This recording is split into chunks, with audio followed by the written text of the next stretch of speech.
What's going on, everybody? Welcome back to another episode of Gaming with the Bros Cast, episode 250. My name is Harrison. I am joined by my brother Nick. As always, Nick, how are you doing on this milestone Monday, baby? Let's go. Milestone Mondays. I'm good, man. I'm doing great. Got a lot of stuff to look forward to. Yes, man. We are heating up. It's been a dry January, if you will. No pun intended, with it actually being, for a lot of people. But yeah, there hasn't really been a lot of games. So this has been a perfect time for people to kind of catch up on their backlog and stuff like that. Mm-hmm. There's a couple, I still got to play Zelda. All the Mario games I missed over the last couple of years that I've still haven't played or I've started but haven't finished. I don't know, I'm kind of in a lull right now. I just played like 90 hours of Metaphor, so I think it was a much needed kind of little bit of a break. So I haven't been playing much. Still playing some Ninja Gaiden here and there, but I've kind of slowed down that a little bit too. But I'm looking forward to getting into some of the big RPGs coming out here in the next month or so. Oh yeah, and on the backlog, real quick. Yeah, tell me about it. You don't have to play them. You know what I mean? No. Happy, yeah. Life is short. If don't. And this is a message to everyone. Yeah. If you don't want to play your backlog, don't do it. Just don't play whatever you want to play in the moment. Yeah. If something doesn't stick with you and you're like, I have to play this later because I purchased it. Yeah. That's okay. I'm definitely gonna play Zelda. That's one for sure. I'm very close to the end, and I was enjoying it. I just stopped. What happened? What other game came out that took your attention away? Silent Hill, maybe. Silent Hill 2 came out around that time, I think. And then Indiana Jones came out and took over. That was December. And that was December. And what else came out? I don't know if it's probably Silent Hill. Yeah, Silent Hill took me a while. It took me a couple weeks to beat that game. I think there was something else in October. That probably was, and then Metaphor took up the rest of my December and early January. Yeah, but yeah, Zelda. I definitely get back to that game. I do like it a lot. I was thinking about busting out the Switch Lite and playing on that some more. Because that was nice. Switch Lite, man. That's a cool little thing. Yeah, kind of underrated. Yeah, I think. Yeah, if they ever did, I guess the price wise, they probably didn't want it to be more than $200, but like that with like an OLED screen would be really nice. Mm-hmm. So could always send it in, get it modded. Yeah, but it's like maybe if it wasn't the special edition Zelda one, I probably right. Yeah, I forgot to get the special edition. Yeah, but yeah, we've got a bunch of stuff to talk about this week. We got potentially a State of Play coming next week that's been rumored. Maybe Nintendo Direct this week for the Switch One. So we'll talk about all that stuff here in a little bit. But Nick, I kind of talked. Well, I guess how was your week before we dive in? That was great. Yeah, great week. Went to the movies on Saturday. Saw Companion. I don't know if you've heard. I hadn't heard about it. Huh? Companion. Okay. Yeah. Companion. Companion. I don't want to spoil too much, but the general purpose is or the general plot is that this guy brings his girlfriend to like a lake house for a weekend trip, and it's kind of already revealed in the trailers, but his girlfriend is like a companion robot. Okay. Looks like a human. Right. Acts like a human, but is a companion robot. And it's like, I think it's kind of like deemed as like a horror movie. But it's really good. Like it's got a lot of cool twists, and I don't know. It wasn't on my radar. Alicia told me about it like a couple of days ago, and I was like, "Oh, that sounds cool. Let's go." I'm not doing it justice, but it's a really great movie. If you're looking for like that's like what was that recent one on Netflix or might have been Netflix, Subservient with Megan Fox, and she's like a companion. I didn't see that, but I don't know if it's. No, I think that's what she is. She's like some sort of robot.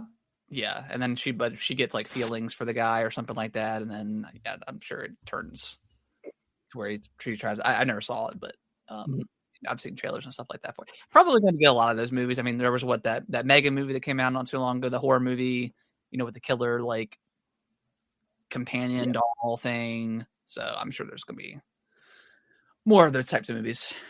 Did you ever see the movie Her with Joaquin Phoenix? Yeah, Joaquin Phoenix. I never saw that one.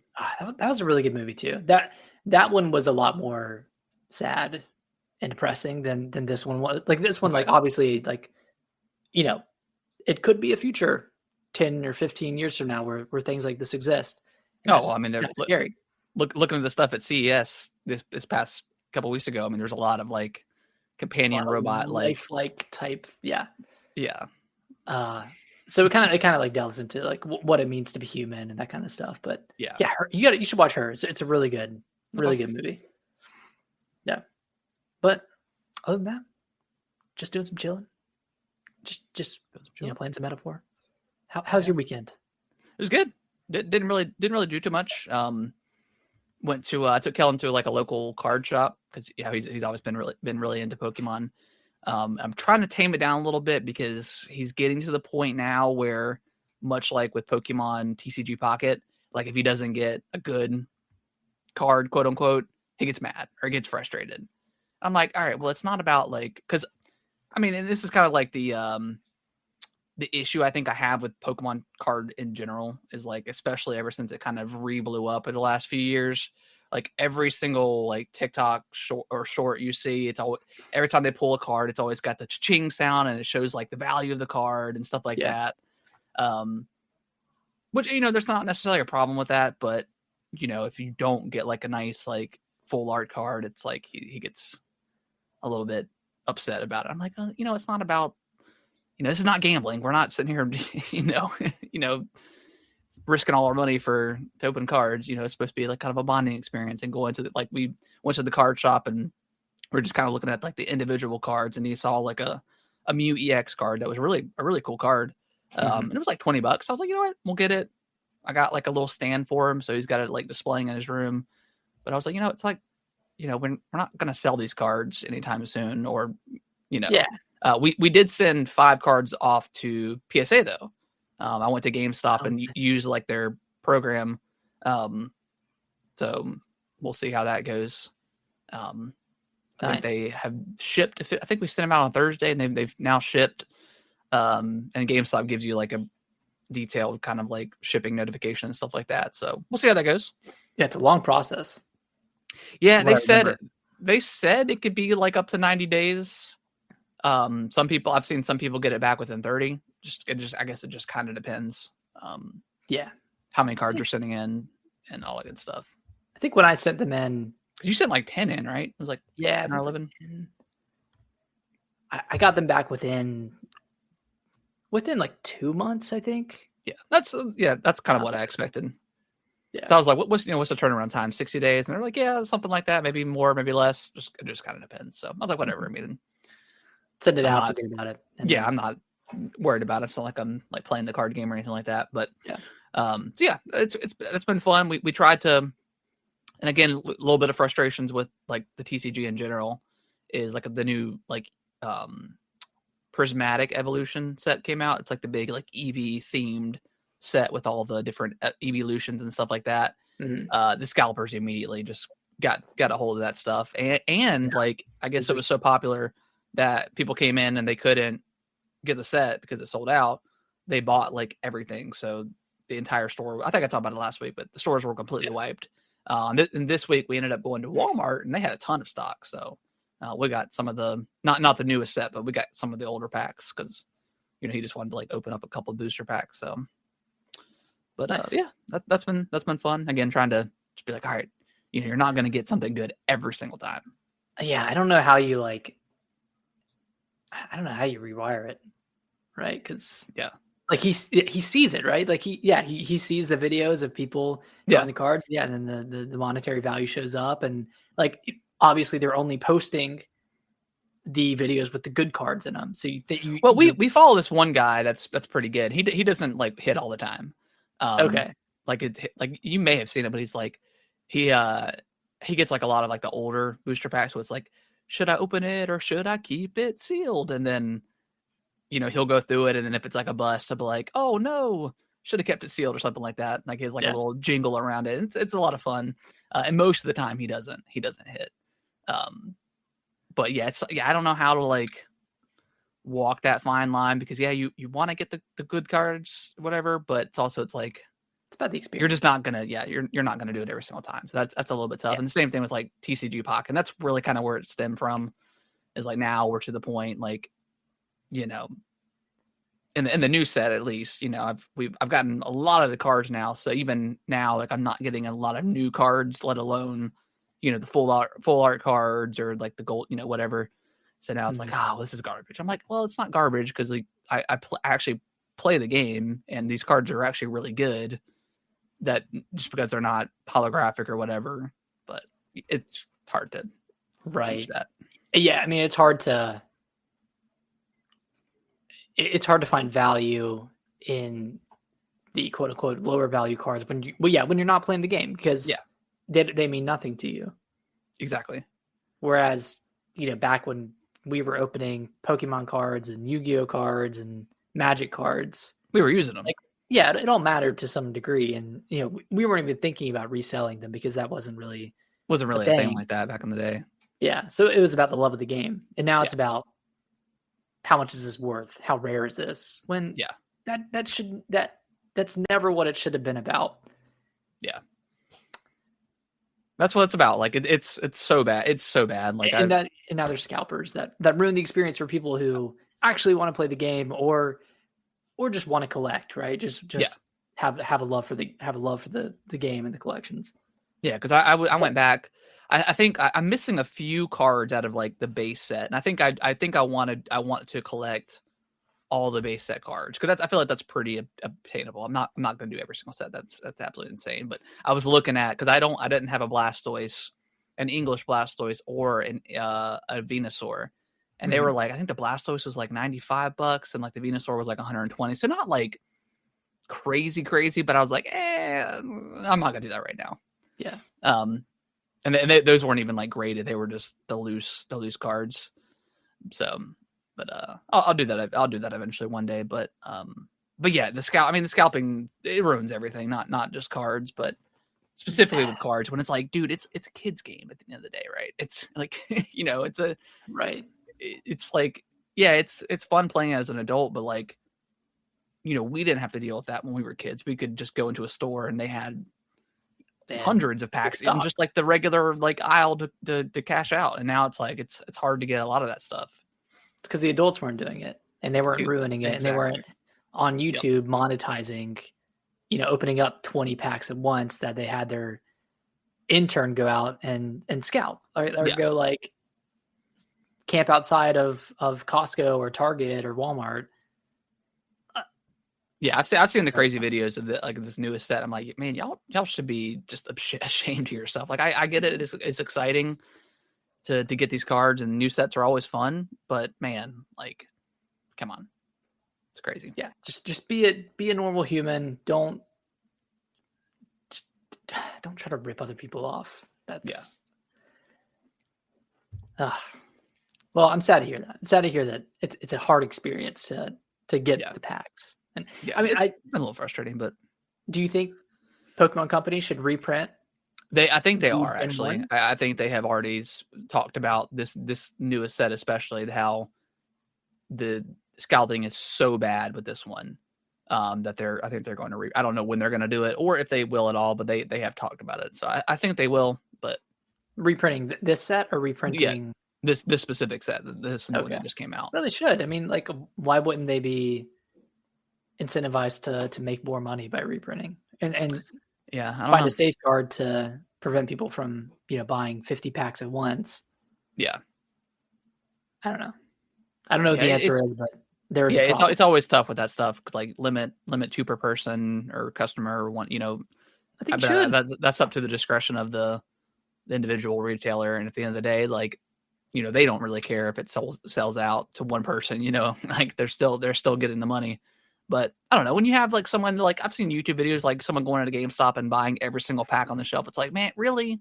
Like, why are like I get it. It's because content. they're making content. Yeah, it's content and it's like cool, I guess. But like, man, like that's the problem. Yeah, it's like you're gonna have a kid turn around 5 minutes after you and not gonna get anything. So a little frustrating. Yeah, a little frustrating. But yeah, other than that, it was a really good week. Yeah, just played a little bit more Ninja Gaiden 2. I don't know how long this game is. I'm thinking about 4 hours in, 5 hours in. I heard it was around 10. It was around 10, so I'm probably about halfway through then. It's good. It's a little slow. Like the running, like there's not like a sprint button, which is not a big deal. I mean, it's not like you're traversing like crazy amount of distance, but like in the combat itself, like it does feel it's probably just me, but like it feels like it's not super fluid with the combat, like going from like light to like heavy attack. I feel like there's a slight delay. And again, that's probably me. I'm probably not pressing the right button combination, but it's felt a little bit slow to me. Interesting. Yeah. Otherwise, has the experience been pretty good? Like, how's the weapon upgrade system? I mean, like there's every weapon has 3 levels. Okay. I really can't tell the difference. Do what? Can't tell the difference between them. Some you can, and some just feel like the same. If that makes sense. Like you start out with like the regular katana, and then you eventually get like a dual katana. Not much of a difference there. I think my favorite weapon so far has been like I think it's like the second weapon you get. It's like a pole blade or a pole staff, something like that. Yeah, and that one you can like really twirl and kind of do a lot of damage to multiple enemies at once and not just one enemy. So I think that's been my favorite weapon to use so far. And then you also switch between other characters that have different weapons, and different like bow and arrows and other kind of ranged weapons too. So it's really cool. It's definitely a little bit dated. I think I talked about that last week.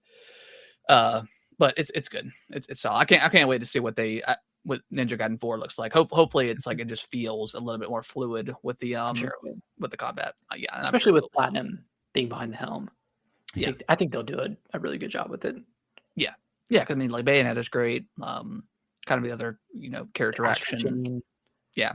So, but Nick, tell me about Metaphor because you finished it. I finished it at around 80 hours. What a long game. It doesn't feel like 80 hours. No, it doesn't. It doesn't. And I spent a couple hours grinding in the last area. Yeah, and really enjoyed it. I don't know if you like fought the teeth guys at the end. Yeah, they give a lot of like you can. Yeah, like the big I was doing. Yeah, and then once I got a high enough level where I could take out some of the other enemies that spawned at like the magma crystals, without having to go into combat, I grinded there for like an hour and that's some of the best parts. Levels. Yeah, it was really fun. It's super satisfying to get a bunch of those.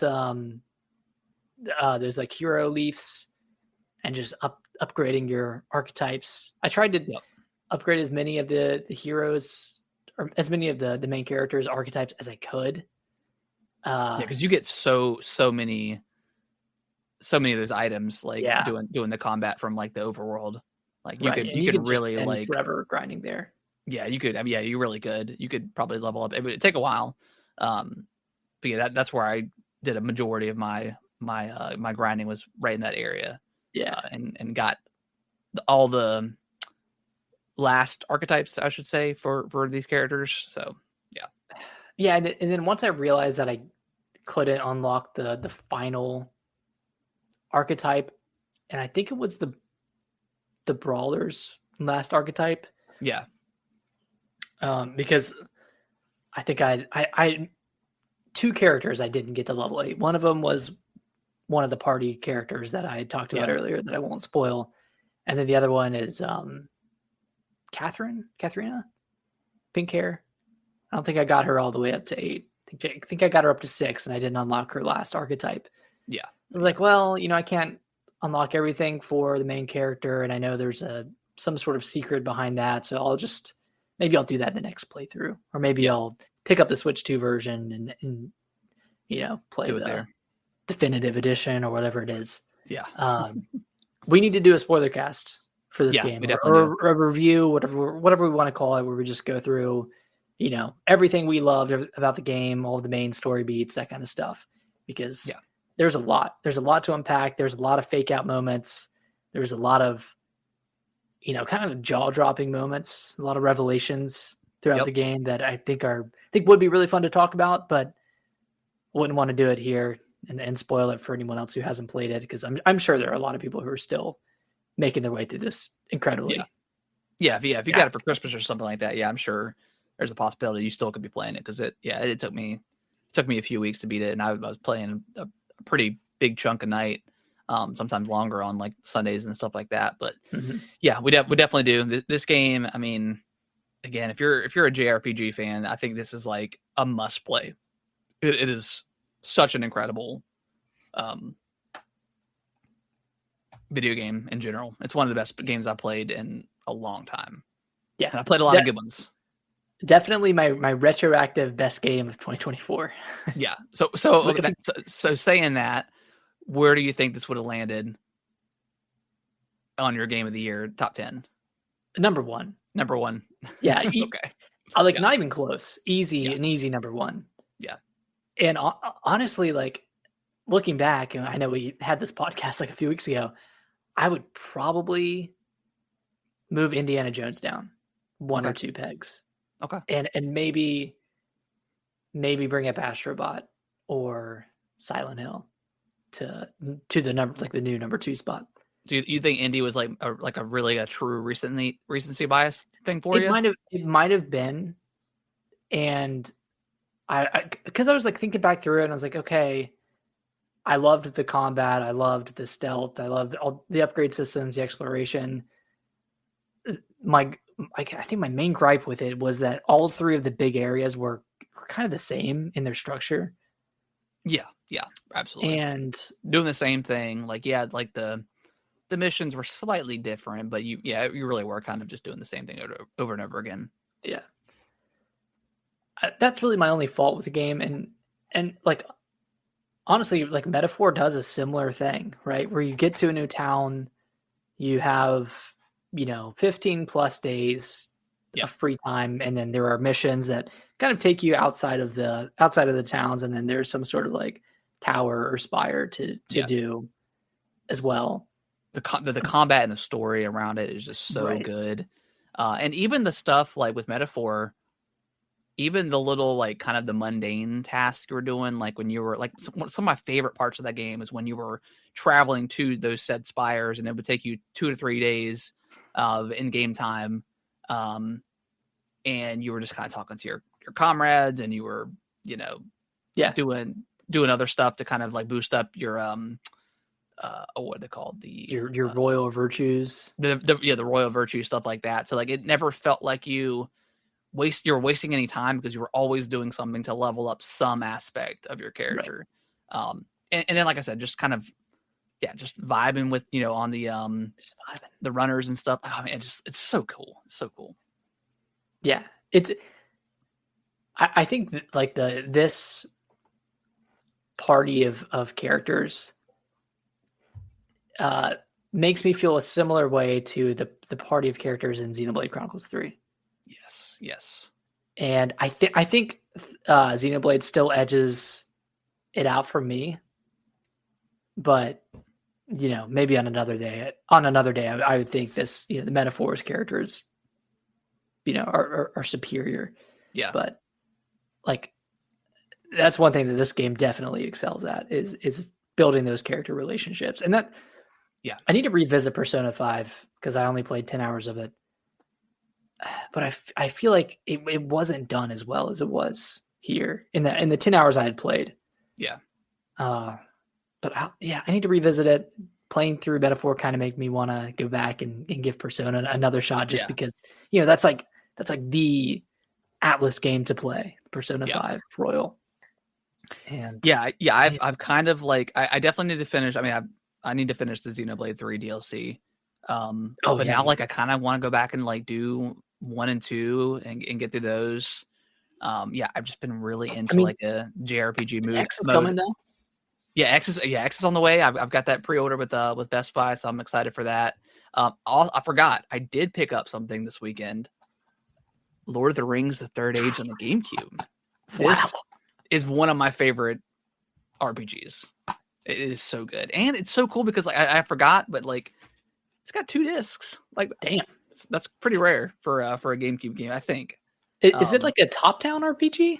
Like a no, it's like a Final Fantasy meets Lord of the Rings. Yeah, it's really, really good, and apparently it has co-op too. I didn't realize that. Did they ever re-release it? No, it never got like a remaster or anything like that, which is a shame. Dang. This thing was really, really good. So I'll probably bust out the GameCube this week and play it. What's it called? The Lord of the Rings: The Third Age. Okay, I remember this game. Yeah. But yeah, you play as characters that weren't in the movies. Well, actually, no, that's wrong. You do play along aside some of the characters like Legolas and stuff like that.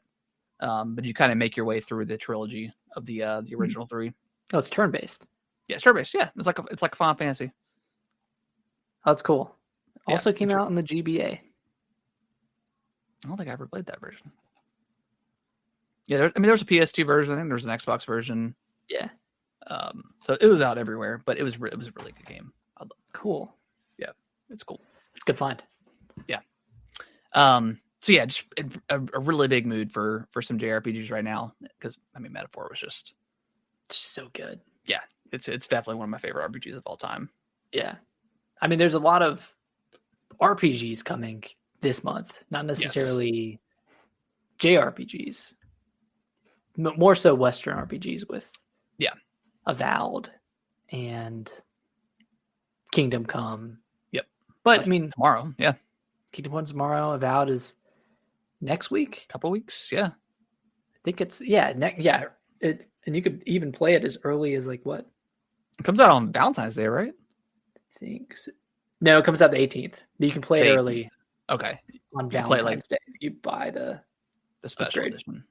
Which I mean, Xbox is kind of like all in on that stuff. But like you also get like the DLC if there's DLC for that stuff. So it's like I think so. Kind of pre-ordering the DLC, but then you get access to it because there's Indiana Jones DLC coming, right? And there like some stuff coming to that. I think there is. So yeah. So glad you finished that Metaphor, and glad you liked it as much as I did. And I think we're in agreement that this was our retroactive game of the year because it is just that damn good. It did kind of feel like something was missing in our game of the year talk. I don't know I don't know if I'd felt that feeling at the time, but I was like, man, like nothing is definitively my number one.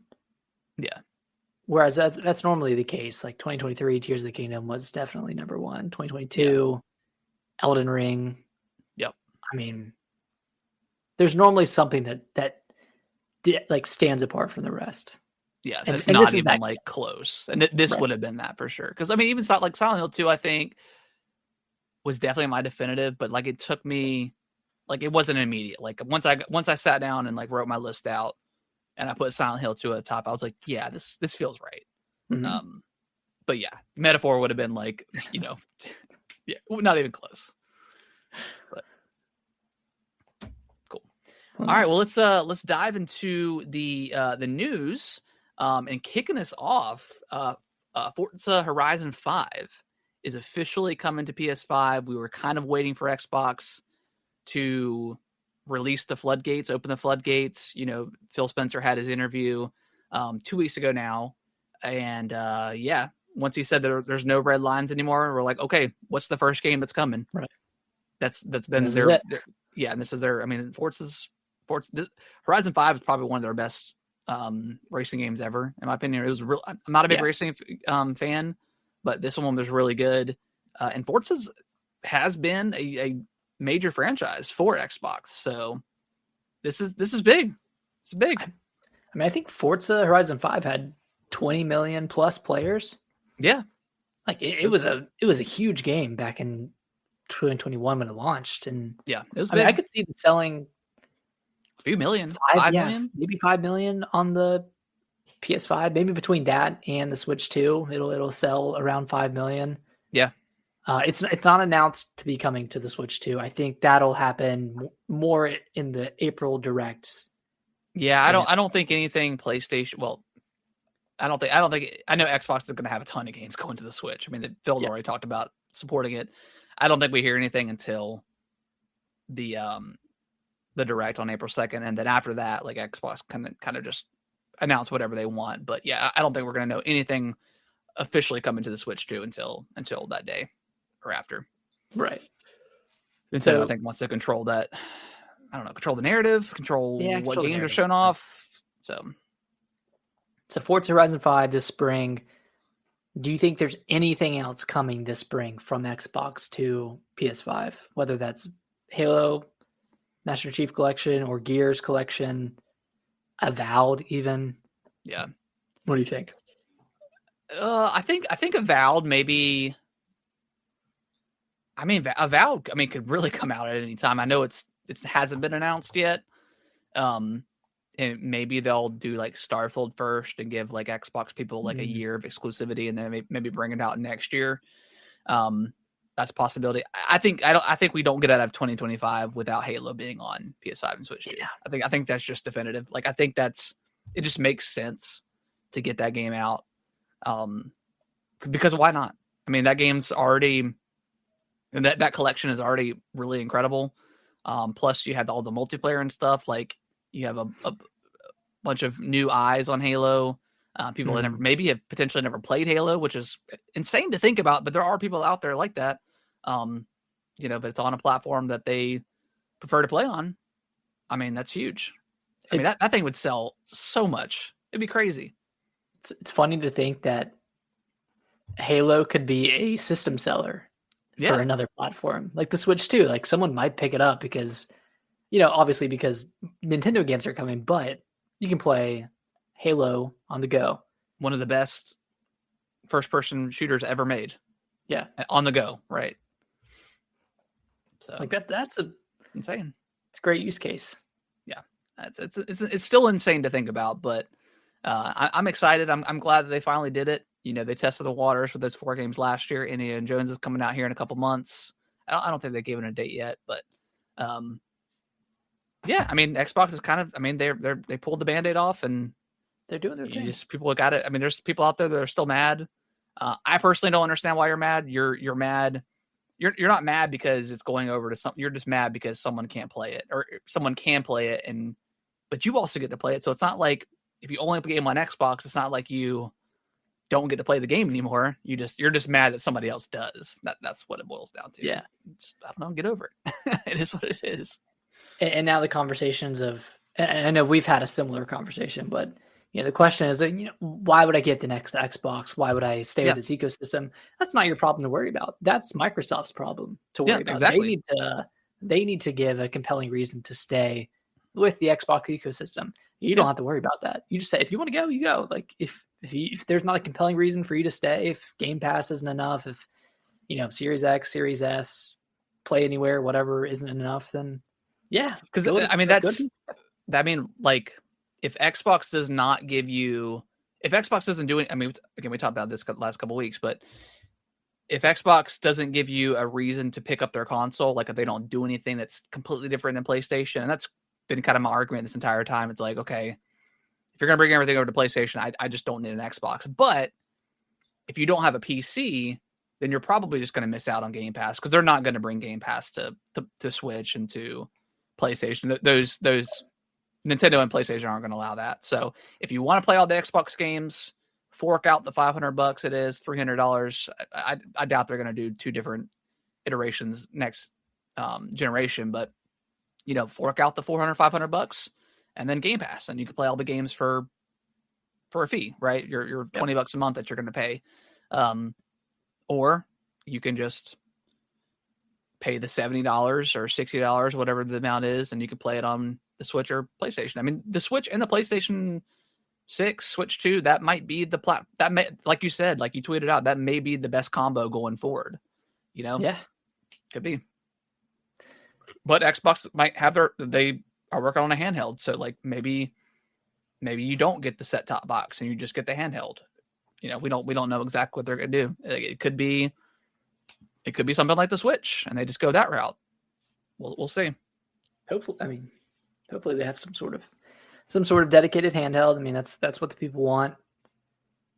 That's what sells. So yeah, we'll see. I mean, that's their problem to figure out. Exactly. Hopefully they do. And then if you don't, you switch over to PlayStation, that's just, as someone like me, you and I, that we get all the consoles. Hey, that just kind of saves us $500, next generation if the Xbox isn't absolutely needed. So, I mean, you kind of look at it that way. Exactly. We got next two. ID at Xbox Showcase coming February 24th. Did they say what this is? So yeah, I got the. So this is going to kick off IGN's FanFest 2025. Okay. So it says ID Xbox is kicking off IGN FanFest this year with an exciting new showcase on February 24th. Get ready to see trailers, gameplay, and reveals from indie studios, including Raw Fury, Team 17, Akapura, 11-Bit, and many others. Highlights include the next big collaboration for Balatro and much, much more. Do you think we just get another deck like from Balatro, or do you think we ever get like new cards? I don't think we ever get new card. I don't know, but the past 3 announcements have just been collaborations. With the other titles. Yeah, I'm not sure. I mean, it's cool. I don't know. I don't know if I need other cards. I think I'm still like unlocking new Jokers. Yeah, and new cards. So I feel like there's a lot already. But Thunder Lotus is going to be there. Don't Nod. No More Robots. Datalic. So a bunch of indie stuff. I mean, their ID Xbox has always usually been pretty good. Yeah, I remember last year's being pretty good. Yeah, they had like the Dungeons of Hinterberg last year, 33 Immortals, which still hasn't come out yet, and some other stuff. So I'm sure there'll be some good stuff. Could we potentially see? Stop. or not see? Every time you speculate about it, it gets pushed back one day. Exactly. So yeah, that's exciting. I mean, Xbox has kind of been, with their direct here. I mean, they've kind of kicked off the season. They're very hot right now. In sadder news, or maybe not so sad news, but Multiverses, the Warner Brothers Smash clone, like however you want to call it, is shutting down after season 5. It's going to go into offline mode, so you can still play with the characters you purchased, but this is a weird one. This is the one that opened up as they called it like a beta, whatever, and they shut it down for a whole year and then brought it back. And I don't know. This one's weird. Wasn't there a Multiverses 2? Or am I thinking of the Nickelodeon one? That was all Brawl Stars? Something like Nickelodeon All Stars. Yeah. But that one wasn't like that was all the characters were already on the cartridge or disc, whatever. They might have had DLC, but they didn't do like a. At least I don't think they did like a live servicey kind of thing for that game. I think it was just like a Smash Brothers is. I think that's how it should be, right? Like these types of games are meant to be more party game focused than like competitive. And like even with competitive fighting games like this, like none of them are really live service. Like you look at Street Fighter and Tekken, I think those have DLC, which people look forward to, and it's paid DLC. Yeah, but none of them are Mortal free Kombat. to play. Yeah. So I don't know. This is just such a weird premise that I think got caught up in like all of the free to play chasing stuff that happened in like 2023, 2022, and kind of came back to bite them a little bit. Yeah, so. Warner Brothers, they don't have a good track record right now. With kind of botching like the Arkham universe, with Suicide Squad and Arkham. What was the other one? Arkham Knights. Oh, that co-op game. Yeah. Which that one wasn't live servicey, but it I don't know. It was a weird one. I don't think it was received very well. But obviously, like just watching Suicide Squad, just awful. So yeah, I think, we talked about it last week with PlayStation. I think the industry is maybe course correcting itself a little bit. Mm-hmm. And I just don't think we're going to see a ton of these types of games anymore. I think the live service, the games that were big, when live service started happening, are still the big ones now. And I don't see anything like, I really don't. I mean, there's gonna be a couple of outliers like Marvel Rivals, but obviously that has the backing of Marvel. You have that IP, and people are already very familiar with that. But introducing new characters that people don't really care about, either if you're, something like Concord or even Multiverses, like that has a ton of different IPs that Warner Brothers had, but I just don't think that game was very good. So, yeah, it was a lot different back in like the 2016 era when Overwatch was coming out, and these that was IP. You paid $60 for that back in the day. Yeah, it might have been 40. Or no, yeah, maybe it was. I feel like I paid 60 for that game, but like that also wasn't like they didn't really have a lot of live service stuff. I know they had like the packs you could open up, but like Halo 5 Guardians was doing that with like kind of that stuff. So there was like that was like the big thing back then was opening up skins. But they didn't really have like a live service model. At least at first. Yeah. I think it became that once it went free to play, and then that model shifted. But that was kind of like the end of the era of those types of games. But and back then people were more open to non-IP new characters, but that was also Blizzard too. Like they were, for a while, Blizzard didn't really make a bad game. And still don't necessarily. I know a lot of people didn't like Overwatch 2, especially because I think it went from like 5 players or 6 players, and they shrunk it down by 1. So it like a lot of kind of ruined the dynamics. Yeah, a lot of the esports teams lost. They lost a player because of that game. So I don't know. Again, I think the industry is kind of shifting now. PlayStation's obviously, course correcting a little bit because of how much money they've spent on all this stuff, and none of it's really panned out. So, yeah, I think it's a good thing. Just get out of that very crowded space and focus on making good. Yeah. Good either single player games or multiplayer games that aren't live service and are more so focused around fun and not draining someone's wallet. So I think we're on a good course now. Yeah. I mean, look at Doom, the Dark Ages. They don't have multiplayer at all, and Eternal did. And they're just like, this is not what people come. I mean, Doom used to be like the big multiplayer back in the day on PC and stuff, and that's just not the case anymore.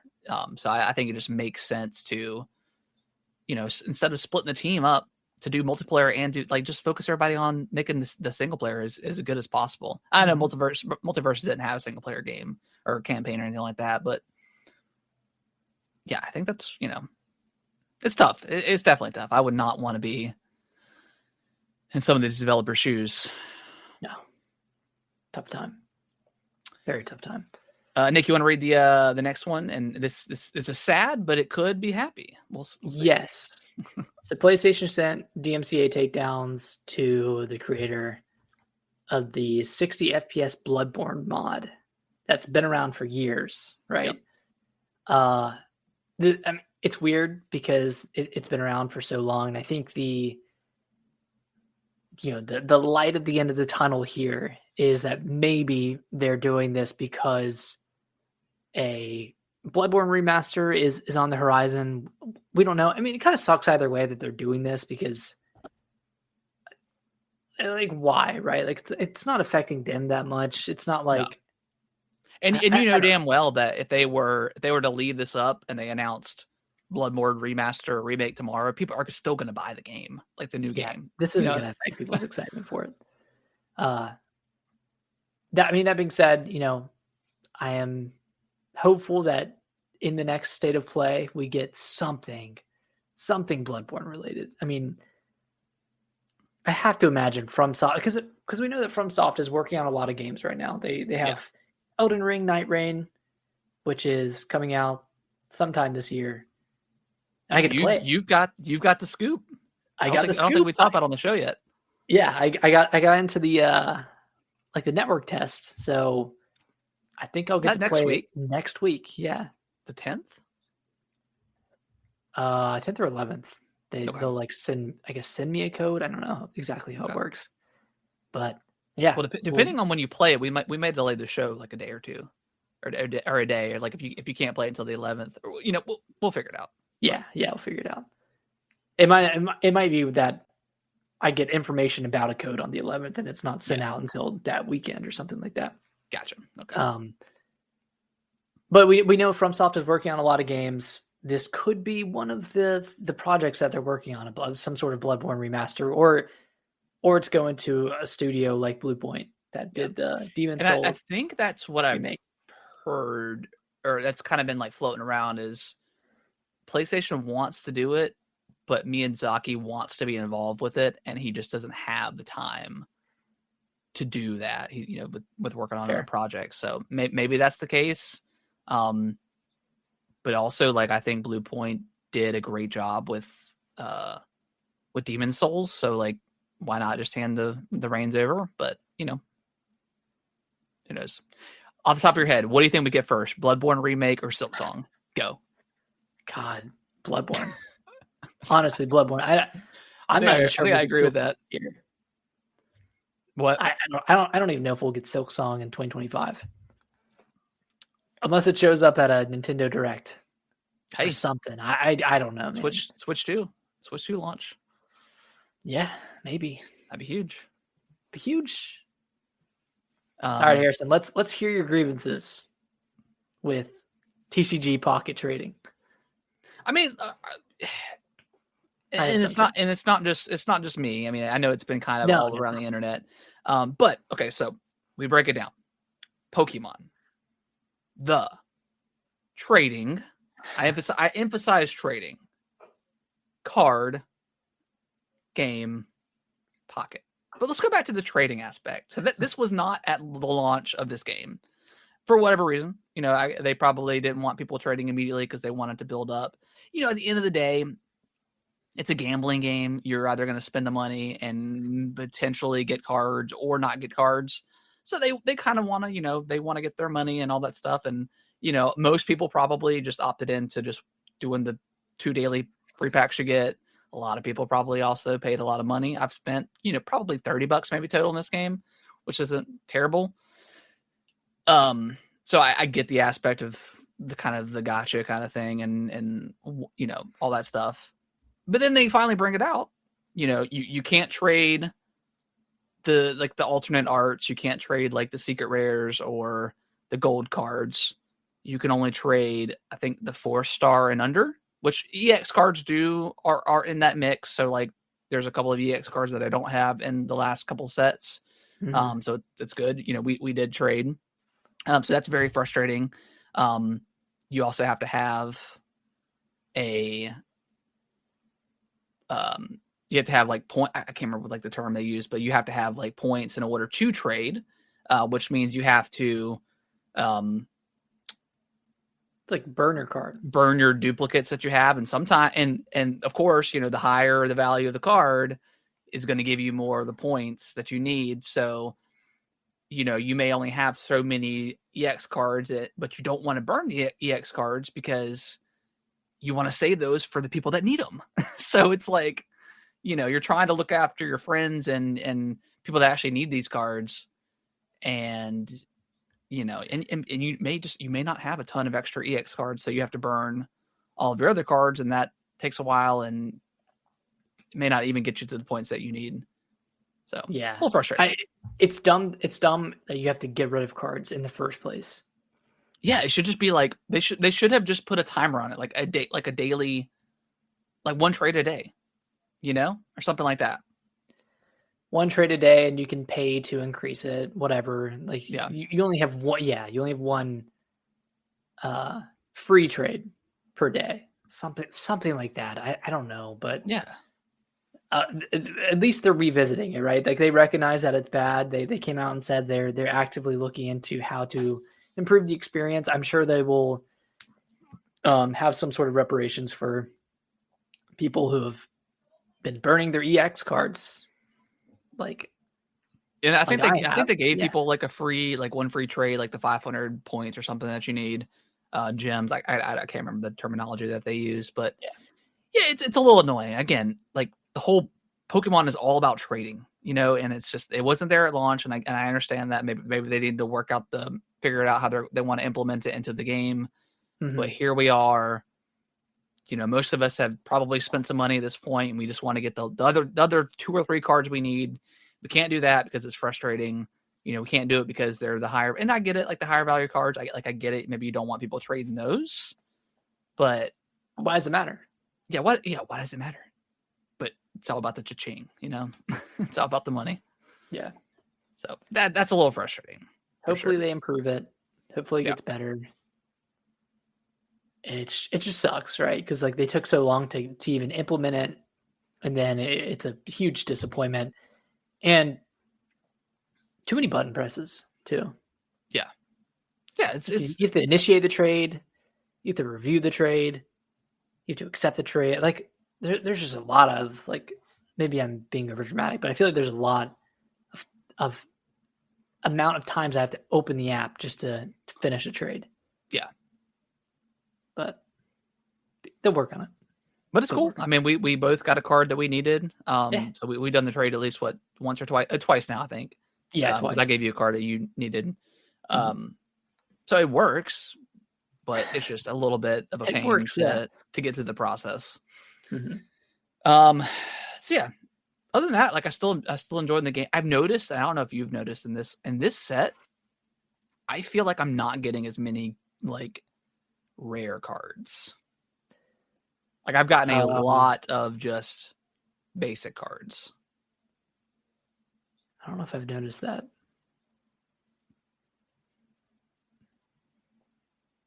I haven't opened a ton. Yeah. In this pack, I still haven't gone through my my hourglasses yet. Oh wow. Okay.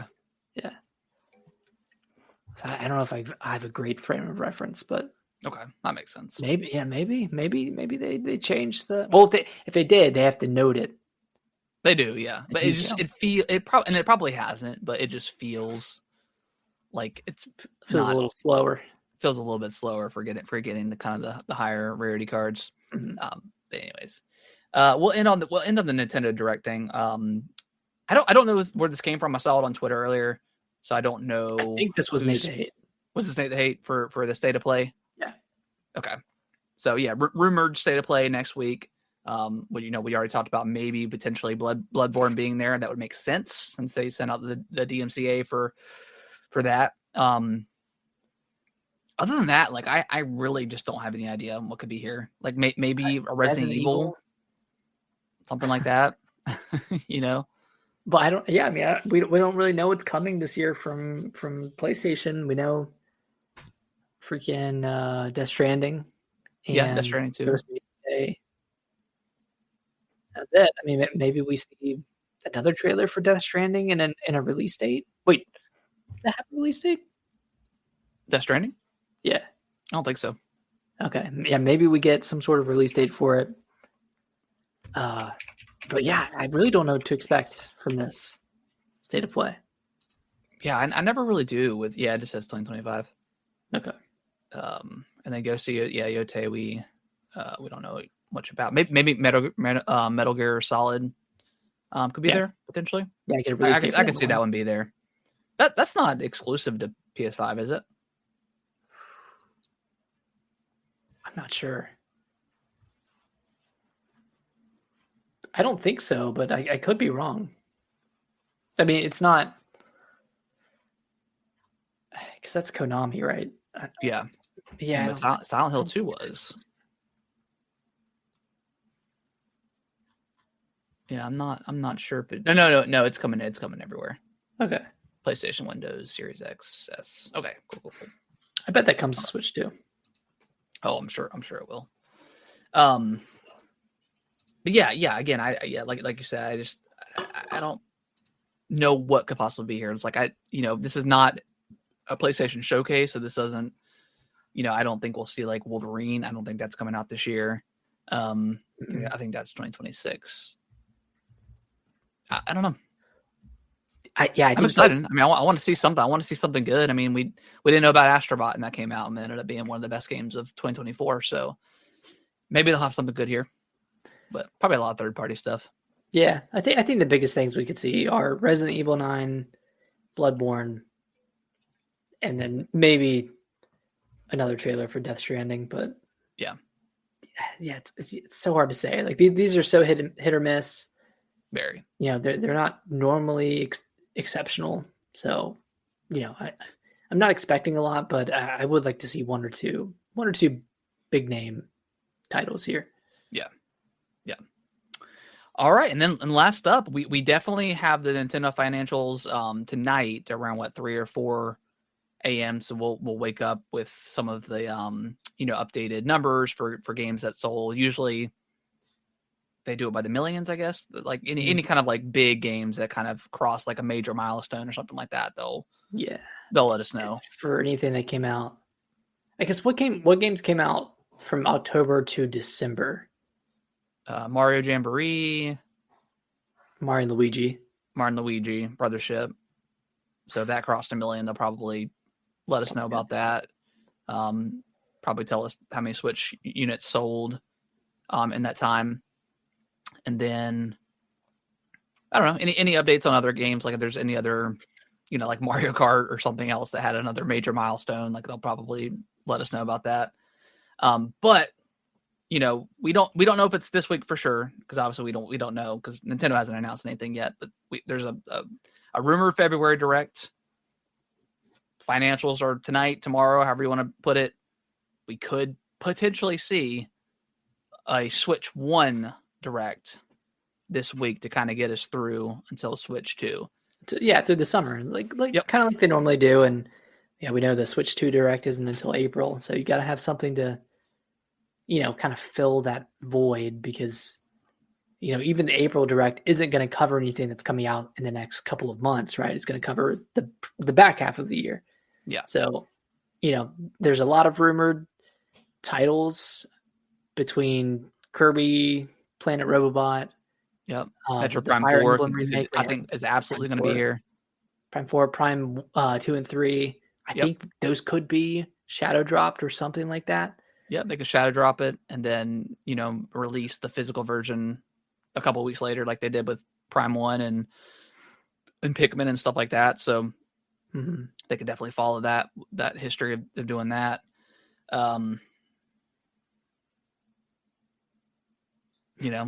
Zelda. I mean, who knows? Maybe Twilight Princess and Wind Waker. Maybe some sort of older franchise that they bring back. They kind of do that every.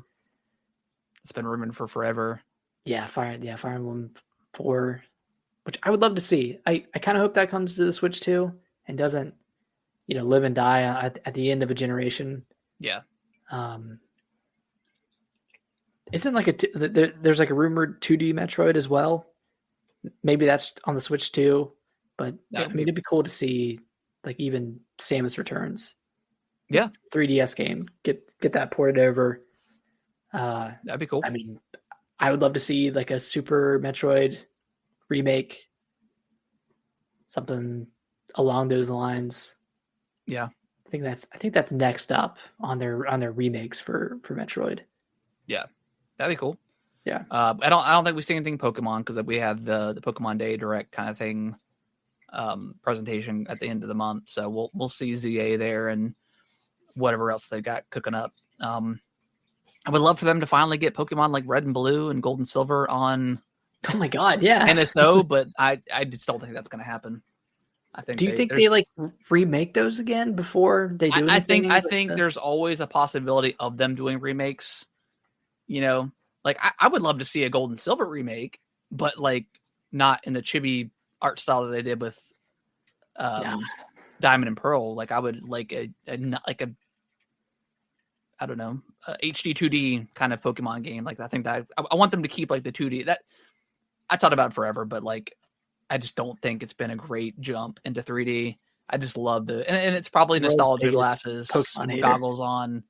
I just really love those 2D games. Like I could pick up my Game Boy Color right now and play through all of Blue and Red just because I just love those games so much. But yeah, I would love to see a remake of Gold and Silver. I don't think we'll ever get the Pokemon Let's Go Kanto or whatever the Gold and Silver one is. I think that was kind of one and done with the Switch. It was good. It was fine. It was good. It was solid. Yeah. But that was kind of like back in like the Pokemon Go craze too. So it's kind of meshing with that game. Yeah. Yeah, because I think you could like bring over some exclusive Pokemon from. Yeah, I think you could. Something like that, and then bring it into Pokemon Home and vice versa. So that was definitely cool. Like it was definitely a fun game. But so yeah, nothing Pokemon in this direct. Yeah, Metro Prime 4, Fire Emblem, Genealogy of the Holy War, maybe Zelda's, but who knows? Maybe Metro Prime 2 and 3. You think we see like an F-Zero remake? Like one of the GameCube ones? Like you have to think that F-Zero 99 was a test of some sort. Yeah. I mean, maybe. Or at least to give the general mind share. Yeah. But I don't know if they would want to put another racing game out so close to Mario Kart coming out. Right. But I mean, it's possible. That's been kind of rumored as well. And a lot of people like that 99 game. So I don't know. Yeah, I mean, I don't think we'll see anything crazy here. I think we'll just get just the last of the remakes that are coming. Yeah. It kind of reminds me of like the 3DS directs that still happened in like 2017 and 2018. Yeah. And like no one or the portion of a direct that's dedicated to 3DS stuff. And you're like, I don't give a shit about this. Like what 3DS? And it's all remakes and like party mini game sequels and that kind of stuff. I feel like we're getting a similar vibe here on a higher quality level, but yeah, I think the biggest Metroid, Fire Emblem, and maybe one other surprise, maybe a Zelda surprise of some sort. Yeah, I mean, cool. I'm always down for some. Do what? I said exciting nonetheless. Yeah. I mean, it's still very exciting. You know, we could get the price drop here. They're finally going to price drop the Switch. You know, bring each SKU down. I don't think I could see like the Switch Lite going down to $100, but maybe $149. I think that's a good number. Although a $9.99 Switch Lite does sound pretty good. Yeah, that's something. Yeah, I would definitely pick up for Kellen because like I said, I talked about it before, but my OG Switch is pretty much shot at this point. But I've got the purple Joy-Con shells I'm going to replace it with, and then when I went to the local game store and picked up Lord of the Rings, I picked up they had purple atomic purple the Joy-Con sliders with like the straps. Oh, the straps, yeah. So they had some of those, so I'll probably do that in the next couple of weeks. But yeah, I mean, a price drop, they got to do it at some point. So why not do it here? Yeah, and I think boost some sales up a little bit more until the April Direct, and we'll find out when that's going to be released. And pre-orders go up for that, so like that could be a huge boost. A lot of people, if you get it down to $99 for the Switch Lite, a lot of people are going to triple dip at this point. Or if they have kids, they might finally get them some Switch Lites or something like that. So I think that could be pretty big. Yeah, they'll probably wait until the holidays to do it, but. Well, that's something that could come out, like that news could break tomorrow during their financial presentation. Like, or that. By the way, we're reducing the price to stimulate sales so we can reach our target goal of whatever 20 million units, whatever they were looking for in 2025. I mean, I think otherwise, like the financial stuff will be pretty boring, just because It was a pretty boring year for Nintendo last year. I mean, bunch of remakes. I'd be curious to see how much Zelda sold. Well, that one sold 2.5 in like the 4 days of September. I wonder if it crossed like the 5 million. I don't think so. I don't think so. Like maybe it crossed 3. Yeah. At this point, because I couldn't really see people. The people that wanted to play that game picked it up immediately. I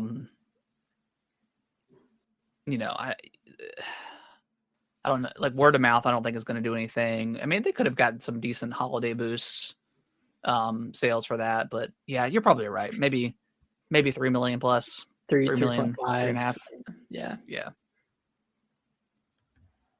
I think Jamboree is at 5 million though. Yeah, that probably sold pretty well for them. Yeah. And Mario and Luigi Brothership maybe cracked 1 million. Yeah, a million maybe.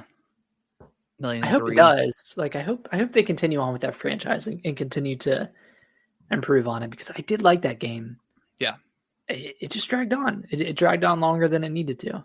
That's the problem with all, like, in my opinion, all these RPG games for Mario. They just kind of are just a little bit too long in the tooth for me. Mm-hmm. And it's coming up playing 80 hours of Metaphor. Oh, the exactly. 35-hour Mario game felt too long. Yeah, but with Metaphor, like I didn't want the game to end. That's how invested I was in that story and the combat. Like everything in the game just clicked for me. Right. Where I do like the games, I like the gameplay of the Mario games. It just, at some point, there's always a particular area or something that just drags on, and then it just kind of throws off the pace for me, and then like I'm just ready to be done. Whether the game is too long, again, I think most of the time it just happens to be like a certain area that I just didn't love, and that particular area just happens to be like the longest area as well. Yeah, I mean, kind of like, the Coliseum area with Paper Mario, the 1,000-Year Door, like that took forever. Oh, dude, that one 20 rounds is crazy. Like that. And I think I stopped right after that level, maybe, or maybe went one more after that. I can't quite remember. So yeah, just so, like, that was like horribly slow. Yeah. And I feel like there's just something like that all the time in like every single one of these games. I wish, just thinking about Metaphor again, and what made that so compelling on the combat side, and it was definitely like the archetype system. I would love for a Mario RPG to have some sort of class system similar to Final Fantasy or Metaphor, where you can customize your character beyond like increasing their strength or their defense or their agility, and their moves aren't based on, like, once you unlock the class and unlock that specific move by leveling up that class, you can then take that ability that you liked or attack that you liked and bring it onto another class. So like you never feel like you're stuck or locked into a certain class. You can kind of pick and choose what you like and kind of build your own perfect class. Obviously, like, mana and strength will obviously matter depending on what class you pick, but you never feel stuck. Like, so it really allows you to experiment when in other games where if you're locked to a certain class, you're like, well, I really like the mage, so I'm not going to mess around with the paladin or whatever the case is. Mm-hmm. So yeah, I would like to see them do something like that. God, too good. So good. So yeah, I mean, yeah, I think I would be very excited for a Nintendo Direct. I feel like it's going to be a pretty safe Direct. We're not going to get a lot of new stuff here, just a lot of remakes and stuff like that. But the remakes are still exciting. A new Fire Emblem game is great. Potentially Zelda. They've got to get Metro Prime 2 and 3 out before 4. I think that just doesn't make any sense for them not to. So those could be on the horizon and playing relatively soon. So if this does happen and they release these games within the next couple of months before the April Direct, or maybe maybe in April and then maybe a little bit into May. I mean, with the Xbox presentation and us getting all those games, plus all the third-party stuff, like there's so much we're going to be playing. in like the next few months. This month, and then, I mean, this month with Avowed, I mean, Monster Hunter Wild. Yep. There's a Yakuza game, and then March has Xenoblade, Assassin's Creed Shadows, and then April has 2 Xbox games. Yep. And then you get to Doom in May. Like that's so multiple things every month. That this is one multiple of the best must play. Like even like I was watching a video yesterday on Yakuza because I was I really haven't seen like too much of this game. And I was looking at it and I was like, yeah, this game looks right up my alley. Ridiculous pirates, boat combat. I think the story is around 15 hours, so it's like a pretty sounds nice short-ish game, So that sounds like really kind of refreshing for like an RPG. And also this one is not turn-based. It's actual like it's kind of how they used to be action before they made the switch to the Like a Dragon franchise. So that's also kind of compelling too. So yeah, I'm looking forward to a lot of stuff. A lot of good stuff to play coming up here. All right, guys. Well, I think that is going to wrap up the show. We appreciate everyone watching live and listening to the audio version, of course. If you guys can review us on your favorite podcasting platform of choice, that would be greatly appreciated. Give us 5 stars and then just go off on us, in the text and say how bad we are. Just give us that 5 stars. That would be great. But also, like, feedback is also a very important thing too. So, if you have genuine criticism of the show, we would love to hear it. Follow us on our various social platforms, all that good stuff. And yeah, Nick, final thoughts before we potentially go into a week of Nintendo goodness. I hope next week we're talking about our time with Metroid Prime 2. Hey, that's Metroid Prime 2. Maybe some Elden Ring, Night Rain from you. I mean, it could be. I'm excited for that one. Yeah, I'm pumped. I forgot to sign up, and then when you texted me, I was like, oh my god, I forgot. And then I went and I was like, oh, I think the cutoff date was like the 20th or something, 21st. I was like, damn. Oh well. I bet you what I'm sure I'm not special, and like everyone who signed up got in. So yeah, they probably want as many people. This thing it's a network test, so you want to stress it. But still, very, very, very curious to see how this thing, what it is. Yeah. And Hopefully it's good. Yeah. And I know we were sitting here making fun of other multiplayer games prior, but if anybody can do a good multiplayer game, it's FromSoft. I wouldn't say they've done great multiplayer implementation into their games, but I think they're skilled. And I think that that's what I'm saying. They have that intention. Yeah, the co-op stuff in the past, maybe not, but it's also like I think it's purposely like just obtuse and like annoying. That's just kind of the vibe that I get from them. But if they make it a really seamless experience, and we know there's not going to be any sort of live service stuff in the game, it's just going to be a purely what you get is on the disc, which is awesome. Hopefully it looks like a Fortnite lobby and you're just partying up, and then you drop into the circle. Yeah, I'm wondering how. Yeah, that would be hilarious. Be like, you think the bus driver equivalent, and then just drop on in. I don't know what. I think I think what they can do is you have your character, and then you get on Radon, and he does his meteor attack and throws you into the map. Oh, that'd be cool. That'd be sick. That'd be really cool. You'll probably just rise up from the ground, and that's how you start the map. It's gonna be it'll be super lame. Or you have the lobby, right? That you're in with your players, and then when you're ready to jump into the map, you go initiate. Like what's like the car esophagus enemies that like the blades, and they have the wheels and they trap you, and like that one will take you to the manor. Yeah, like they could do like that, and like that could teleport you. Or you get like in like the the little stone coffin, and like you go down a waterfall, and it takes you. There's so many different options they could do. Or you just traverse the fog, and you're in a new area. Or you just something like that. We'll see. Or one of the enemies from Bloodborne, like the big like hidden enemies that could take you, and like there's so much stuff. Are there I know it's Bloodborne enemies in this? I think it's just Dark Souls. I think it's just Dark Souls enemies. Okay, that'd be cool. I mean, I could be wrong. Like that would be awesome to see Bloodborne stuff in there, but see Father Gaspion. That'd be crazy. Oh my god, roll up on you. It'd be insane. But yeah, I don't know if that would work mechanically. Yeah, but it would be cool to fight a Bloodborne creature with a Dark Souls build that's not like where you don't have a gun. Yeah, with the parry mechanic kind of thing. Yeah.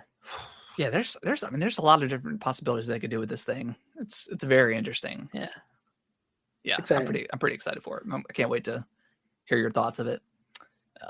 And I'm sure it'll run just fine. All right, guys. Well, we've been rambling. Sorry about that. We'll see you next week. Bye-bye. Bye-bye.